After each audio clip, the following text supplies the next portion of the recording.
If you haven't put your Penn State email into the chat box, please do that. That would be great, just for attendance purposes. But yeah, hi guys. Glad you're here on a late Sunday. Hope everyone had a good weekend. It was the Pitt game this weekend. Penn State won, so raise the roof. But yeah, I hope you guys had a good weekend. We will be going over lesson, raise the roof, thank goodness. I have friends from Pitt though, and they were trying to talk some stuff at me, so they were like, well, it seemed like it was, should have been a bigger win from a top 4 team or something. I was like, you're just mad because you lost and you took the L, so I don't want to hear it, but it's all right. We're all very excited up in State College, so. Alrighty, so let's, okay, so I just want to review Boxplots really fast, and if you were here on Thursday, bear with me. I know this stuff probably gets a little boring, but okay, let's review Boxplots just so we kind of understand the different parts of it, how to read them, because they do come into play very often. So just as a review, we have our minimum down here, and then we'll have our maximum up here. And then these are going to be our quartiles, Q1, Q2, Q3. I chose the wrong color because it's like blending in, but and then remember that this is going to be our median, the black bar there. And then same thing with our quartiles. Let me change colors. So this would be our 25th quartile. That means 25% of the data lies at or below Q1. Q2, since it's our median, is going to be our 50th quartile. And then Q3 will be our 75th.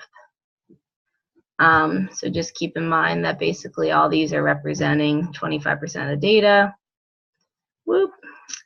Is 25%, and then all together they're going to equal 100, obviously. So yeah, just to review Boxplot, just kind of understand the the idea of them, just so that you're able to look at them quickly and then utilize them too for when we're discussing different types of just like 5-number summaries and that kind of thing. Okay, so we've talked about outliers before, and usually we would just discuss them about if you were looking at a graph and you see some sort of like point on the graph that's like super far out, doesn't make sense, definitely not part of the trend, it's going to be an outlier. But sometimes if they're not that far out, but they're not too close, it's kind of confusing and subjective as to trying to decide if it's an outlier. So that's why we have the IQR method. And this is basically just a more objective way to discuss and try to find an outlier and see if something actually is an outlier. So all it's doing is creating an area around Q1 and Q3. So remember, that's why we went over the box plot, because these are, we're going to refer to the box plot often when discussing these kinds of things. So it's creating an area around Q1 and Q3 that's saying if something is like past that, then it's going to be considered an outlier. So it's a more objective way to discuss it. Instead of just looking and seeing, does that look far enough away or not? So yeah, all you would do is find your IQR, which remember, our IQR is going to be the area basically in the box part of our box plot, because we have our Q1 here and our Q3. And so our IQR, remember, is just going to be this area in here. Okay, so it's a range, interquartile range. It's the range within the quartiles. So you define this by doing Q3 minus Q1, and then you multiply that by 1.5, and that's going to give you the range in which you, if it was outside of that, it would be considered an outlier. So yeah, that's the IQR method. Okay, bubble plots. Super cute. Love these. So bubble plots basically are a way that you can put a lot of data onto one visual display. So here, they have the example of there's 3 different quantitative variables here, and then 1 categorical. Obviously you can do a bubble plot and not put all of these things on, but you can if you wanted to. Like for example, if I didn't want to put the categorical variable on there, I would just not like make a key for the colors of the bubbles there. But yeah, so basically the different parts of this graph, you're going to have a quantitative variable here on your x-axis. You're going to have one over here on your y-axis. Because think about it, remember, well, we'll talk more about it, but like scatter plots, this looks a little bit like a scatter plot. And on scatter plots, we have a quantitative variable on the x and the y. And then there's a third quantitative variable that you can do, which is going to be the size of the bubble. So, and you can remember that's going to be quantitative because remember, like, quantitative variables have a value. So the size of the bubbles is technically like a quantitative variable, like how big they are. And then categorical colors are categorical variables. So that's why you can understand that that's going to be the categorical part of it. But yeah, so, you know, the different diameters or however that we'll be measuring these, that's going to be another quantitative variable. And then last but not least, our colors are going to be our categorical variable. So that's how to make a bubble plot, how to discuss it, all that jazz. All right. Let's see. Okay, a time series plot. So this also has a quantitative variable on the x and the y-axis, but the main difference here is that your x-axis is always going to be time. It doesn't always have to be a year. This is just an example, but your x-axis is always going to be time because what you're trying to see is basically how the variable on the y-axis acts as time goes on. So you always want it to be time in chronological order, obviously. So like in this example, like you're able to see the estimated spending from the years 2000 to 2012. So like you're able to see that trend, you know, and you can see where the drops were and that kind of thing. So that's basically all time series plot is being able to look at and analyze the variable on the y-axis, which is going to be a quantitative variable over time. So on time series plot, x-axis is always going to be some sort of time. So it could be seconds, minutes, hours, years, whatever floats your boat. But yeah.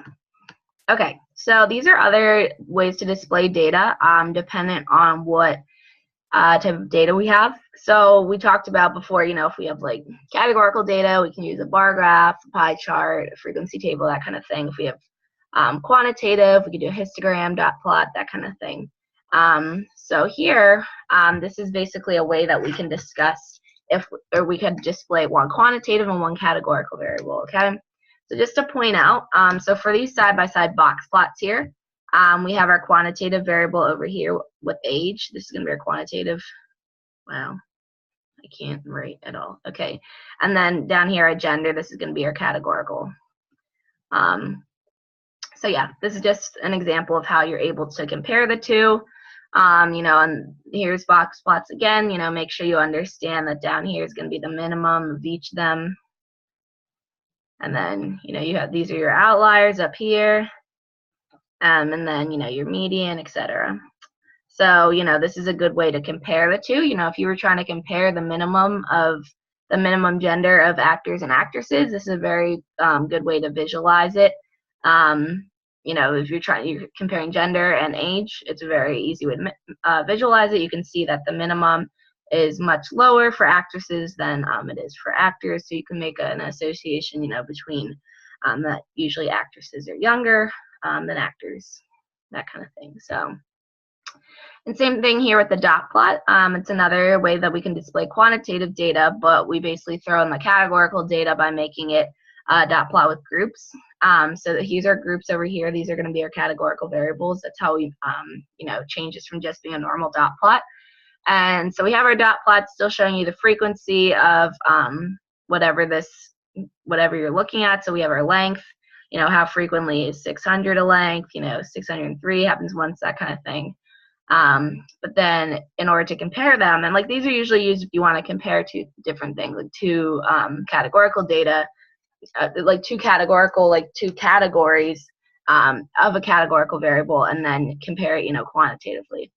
So here you can, you know, definitely, because these all align, you know, these are all 600 lengths, so they all align. So you can see that, you know, supplier A has more, whatever these are, let's say that they're boxes that have a length of 600, you know, than in comparison to B. So that is how you would read that.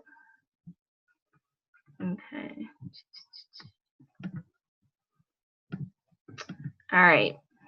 Oh, and this is just, yeah, so this is just another example of doing a quantitative and a categorical variable too. It's the same idea as the dot plot, except this is histograms. So I won't go over too much again because it's basically the same exact thing. You have one group on the top, one group on the bottom, and then you do just have the frequency aligned for the two. So, and this one's used, you know, as we've talked about before, you usually use histograms instead of dot plots if you have larger data sets and you don't want to have them all, you know, show, like you don't have enough room just to put all those dots, so instead use a histogram. You can use histograms with small data sets too, but they're usually just more advantageous if we use them with for larger data sets. Okay, scatter plots. So these are kind of like a special type of a display for quantitative variables because there's a lot of things we can find out about them. So basically, so we still have two quantitative variables, but they're discussed a little bit differently.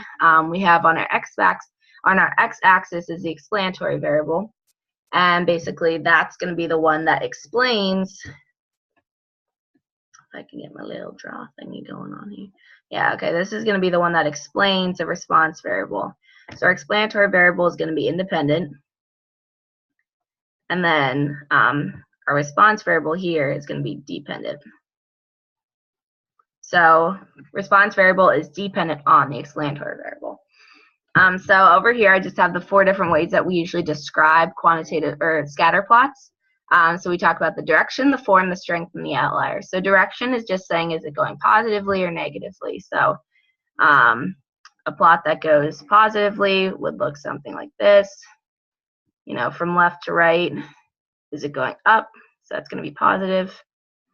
Or, for example, you know, if we're going down, just like this one is, from left to right, we're going downward, so this is going to be negative.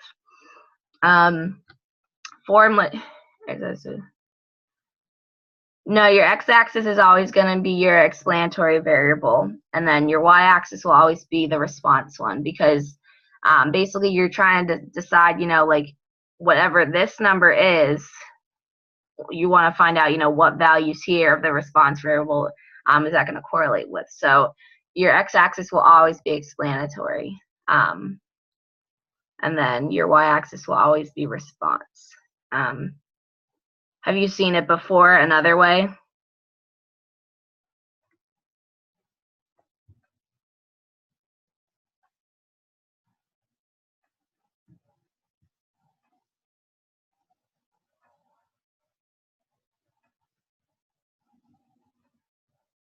Because this is like, okay, no, you're totally fine. Don't put, yeah, that's, I'm glad you asked. Yeah, so this is like a constant thing. I mean, maybe, I mean, scatter plots aren't usually drawn, because I know I showed you before, you know, that bar charts and stuff can be drawn horizontally like this, but that's usually not the case with scatter plots. Usually we see them all the time in this format. So I was going to say maybe you saw it switched, but yeah, our x-axis is always going to have our explanatory, and then y will always have our response variable.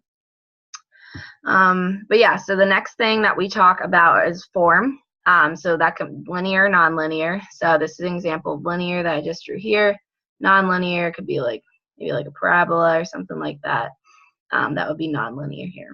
And then strength, just talking about weak, moderate, or strong. That's just saying how close together are the dots. So this one I'd probably say it's like moderately strong. You can also, you know, mix them together. You can say like moderately weak, like very strong, all those different things. And then outliers obviously are just going to be the ones that we've been talking about. They're like way off, and you're like, what you doing over there? Why are you in this data set? So yeah, those are the different ways that we discuss scatter plots. Okay. And then this is just an example of taking a scatter plot and then adding a categorical variable to it, as we had been before, scatter plots with groups. So that's basically just going through and taking a scatter plot. So these are technically 3 different scatter plots, but they're put all together. And and the different groups are deviated by different shapes and colors. So, I mean, in this case, they could have just used like the O's, X's, and the pluses, or blue, green, red, but they did both.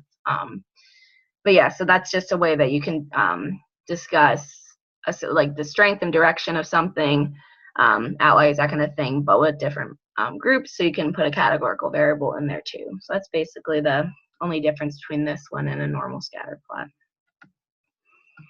Okay, so our correlation, this is something, so keep in mind that a correlation it doesn't have a unit with it. There's not an amount that goes with it at all. It's just talking about the strength and direction of your graph and your data. And the main point is we want to make sure that it's talking about a linear association. You can't use a correlation if it's like I was showing you before, like a parabola or something that's not linear. So that's just something that we can't do. So yeah, you just want to understand that, first of all, since it has no unit, anything that's like negative or positive doesn't actually mean it's negative or positive. It just means the direction. So if you have a negative sign in front of your correlation, like negative 0.8, that just means that it's a strong correlation, a moderately strong correlation of 0.8, but in the negative direction. So don't let that mess you up. Correlations do go between -1 and 1, so they can lie anywhere in between there. But all that sign is doing is representing the direction, not the actual like value of it, because there's no unit, no value. And just like we've been talking about with scatter plots, we do have this with 2 quantitative variables. So yeah, nothing too exciting with these. Okay, simple linear regression.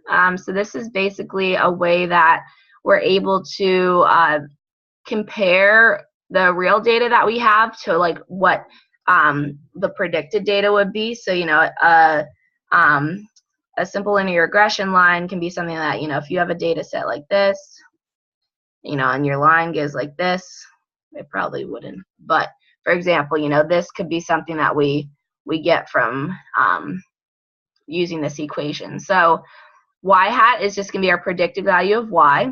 So that's going to be wherever we think y is going to land. And then our b subscript 0 is our y-intercept. And then b subscript 1 is our slope times our x value. So whatever the x value is, that would be whatever number is down here on our x-axis. Wow, that's his axis, I promise. Okay, so yeah, it's basically a slope line, if you remember that from algebra, rise over run, that kind of thing. It's the same idea. But yeah, one explanatory variable in a straight line. That's why it's called simple linear regression. Simple because it's only one explanatory variable, and then straight line, that's where you get the linear part of the regression. So, all right. All right. All right, residuals.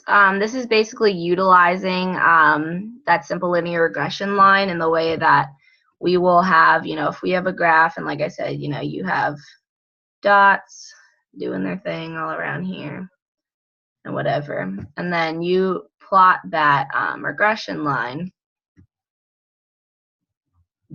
then basically your residuals are going to be the area in here, okay? Yep, exactly. Yeah, that's stuff that you learned in algebra before, like the y equals mx plus b, whatever. It's the same idea, because in that, this is going to be, it's basically switched around, because like this is your slope, and then that's your x, obviously, and then this is going to be your y-intercept. So the other one that we use, you know, this is our slope, and then this is our y-intercept. It's the same thing. You could write this out too as, if it makes more sense to you. So more lines, you know, with this one, but it's the same exact thing. So good, making connections. Good job. But yeah, so basically here what we do is, so our observed y value is going to be the actual dot that we got. So that's going to be the y. Okay, and then the value here on the, this is going to be our regression line that we find from this equation that I just wrote out. This is our regression line. This is going to be our y hat, okay? And the area between those two is going to be our residual, okay? So any of these lines I'm drawing are just representing residuals. And all the orange dots are going to be y's. And then anything on the line is going to be your y hat, because that's your predicted value. You predict it by putting these x values into this equation up here, and then after you put those x values in, then you can go ahead and see that. So yeah, that's residuals. Alrighty. Alright, which of the following cannot be answered from a regression equation? I'm sorry, we're doing reviews. I just like bounced into it like nobody's business. But yeah, so yeah, for reviews, if you haven't done this before, we just go ahead through, I'll read the question, read the options, let me know what you think, and then we will all go over it together. So go ahead and look through these and decide which of the following cannot be answered from a regression equation.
Okay, good. So let me, I don't know where my stuff went. Okay, yeah, so good. So our answer is D. So we can go ahead through these and discuss kind of like, hold on. Okay, yeah, discuss like why each of these like is right or wrong or whatever. So so basically, I'm going to go through the ones that can be answered from a regression equation. So for A, predict the value of y at a particular value of x. We can do that because if you have the equation, I've written this equation so much in my life. If you have this equation and you're given a particular value of x, you are going to be able to predict that y with the equation here. So that's true. For B, estimate the slope. Yep, we can do that. That's just our B1. So we can do that. C says estimate whether the linear association is positive or negative. And we can also do that just dependent on what the sign of our the equation is. So if it's positive, we know it's going to be a positive positive linear association. And if it's negative, obviously it'll be negative. So we can do that, but we can't do C. So that's going to be answered because it cannot be answered because we can't decide if it's linear or nonlinear because this is just showing us the line. We can't decide if that association between the actual dots, the actual like observed values, is linear or nonlinear. We can't figure that out just from a line that we have already drawn. SOS, I'm so tired. Okay, so yeah, our answer is going to be D there. Does that make sense to everybody?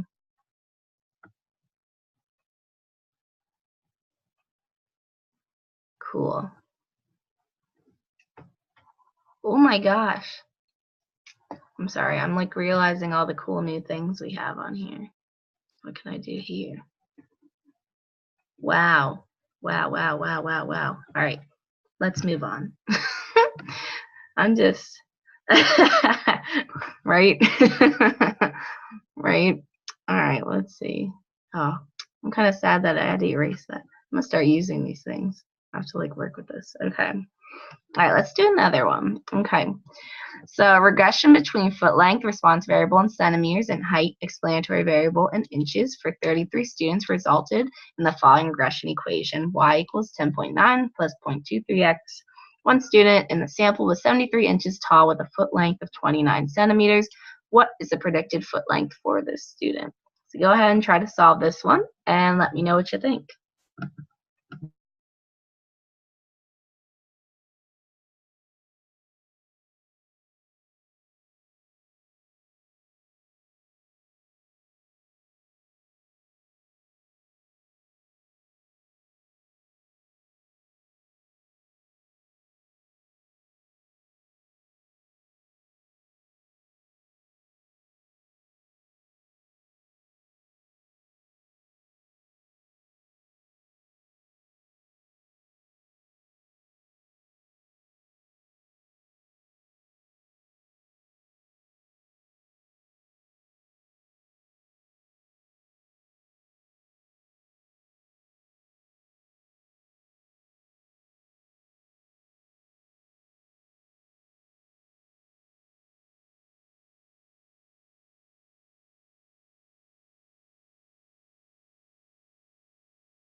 Alrighty, let's go over this one. I love the confidence, Maria. Bless up. Give that exclamation point. That's that's how to do it. All right, so let's go over this one. So when I do stat problems, which I do for fun on the daily, I'm just kidding. I always like to write out the different things that I have. So we have a regression equation here, so I'm not gonna write that out. We already have that.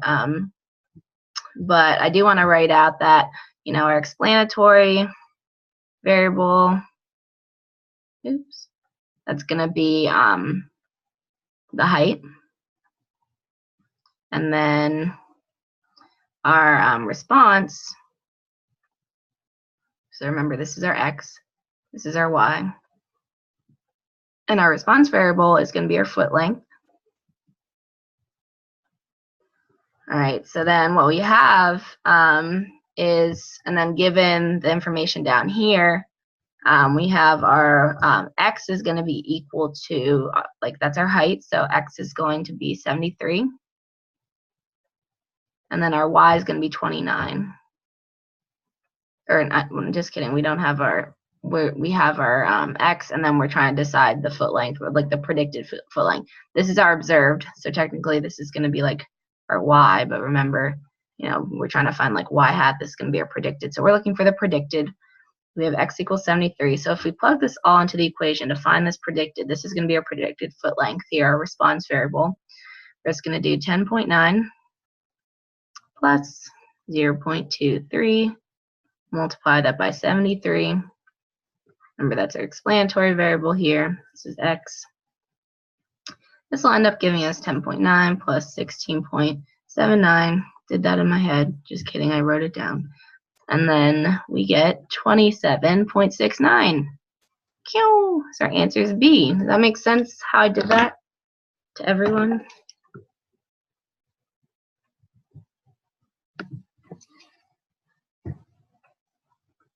Ah, man, I thought that was going to be transparent so I could circle it. Never mind. Let me know if it doesn't make sense. Look at this dude. Okay. I feel you. Yeah, it is. That's why I'm saying, like, when I do these problems, like, I go through and I, write out all these different things first. I write out what my explanatory variable is, like, in words. It's actually the height, and then always, keep in mind that's going to be your x, and then your y. Then what information have they given you, and then what are you trying to find? So we're trying to find that y, which is why, we had that on the side there.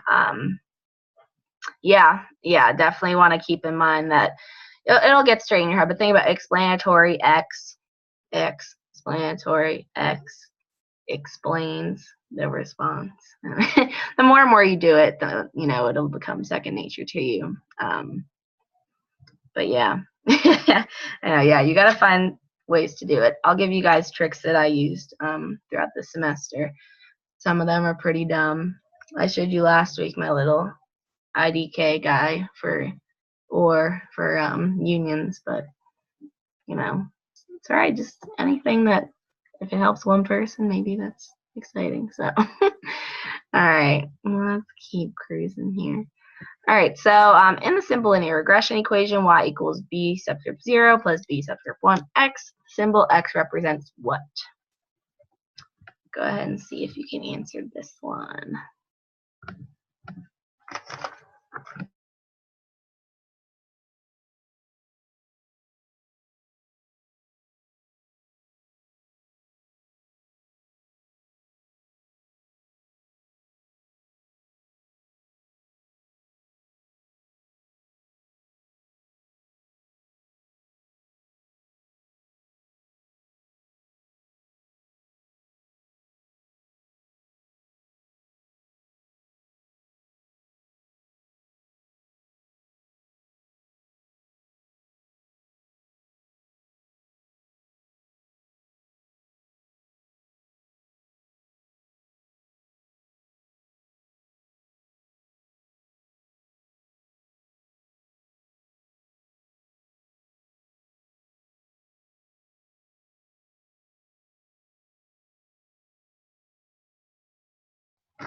Okay, good. Yep. So our answer here is going to be D. So good job.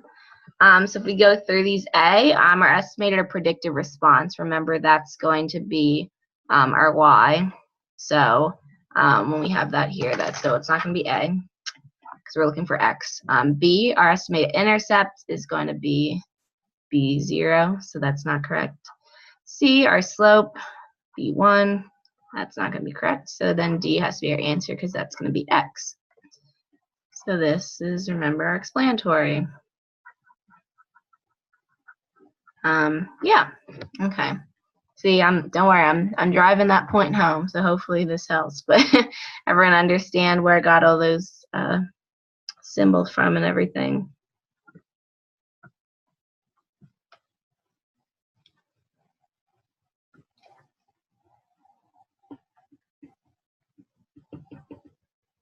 Wow. You're very welcome. This is funny. It's kind of like tapping. It's like boom, boom, boom. I actually like this because I'm trying to show you guys something. I'm like, boom. All right. Anyway, let's stop. Let me stop. Alrighty. Okay, number 4. So the IQR gives the range of the middle what % of the data. So one more after this. I believe JK. Nope, this is our last one. Crying. So let me know what you think about this one.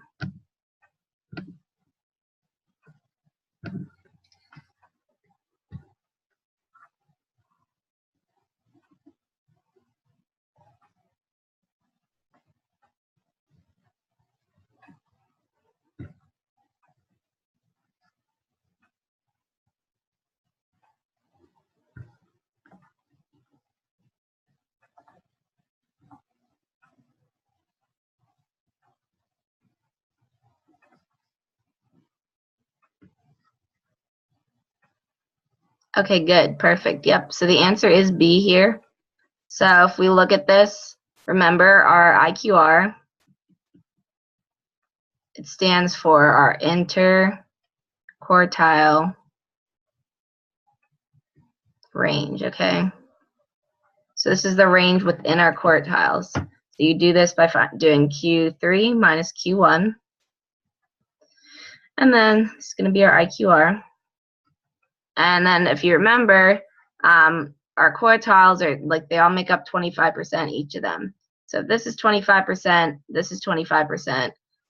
Why can't I do that? Okay, this is 25 and this is 25. That means that the middle is going to be 50%. So our answer is B. So yeah, good job. All right, I think that's it. Yeah, okay. Ooh, that was a nice transition. It was like a fade. I didn't do that on purpose. Okay, cool. So yeah, if you haven't given me your email in the chat box, go ahead and do that now, or at your earliest convenience. And if you have any other questions, let me know and take them into the chat box. If not, our next review, yeah, go ahead. Any questions? You can ask me what my favorite color is. I'm just kidding. But our next review will be on Thursday for our next unit, so Unit 4. It's already halfway through September. My birthday's the 28th. Don't forget it. No, I'm just kidding. But yeah, go ahead and let me know what questions you have. Do we have to go through? Okay, so ask if do we have to go through all the content in the Wiley book? So Wiley is very helpful from what I've seen for practice. I'm not really sure. I know different professors have different like requirements for it and whatnot, like what you have to do. Yeah, you can do that. I mean, it's unless something's, assigned to you, it is optional, so if like your Wiley stuff, it's not like assigned to you specifically, like you don't have to do it for a grade. Obviously it is optional, but from my from my experience with students, it's very helpful for practice problems, and it's helpful in the way because really the only way to get good at stat is to keep doing practice problems so that you get the language down, that kind of thing. You want to make sure that you understand all of it that way. You want to make sure that you can just hear things and it just comes to you automatically. So that's what Wiley is good for. It also, it can give you the same problem multiple times with different numbers, so that'll give you more practice too. There's different hints in there that'll help you out. So, but yeah, like I said, if it's not required, you obviously don't have to, but I would try it out and see if it helps you at all with any practice. But yeah, it is totally up to you as long as it's not assigned. But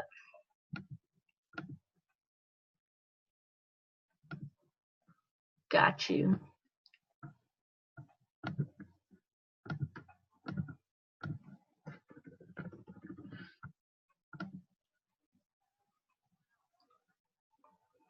Oh, good. I'm glad. Yeah, you're very welcome. You don't have to thank me. I got you guys.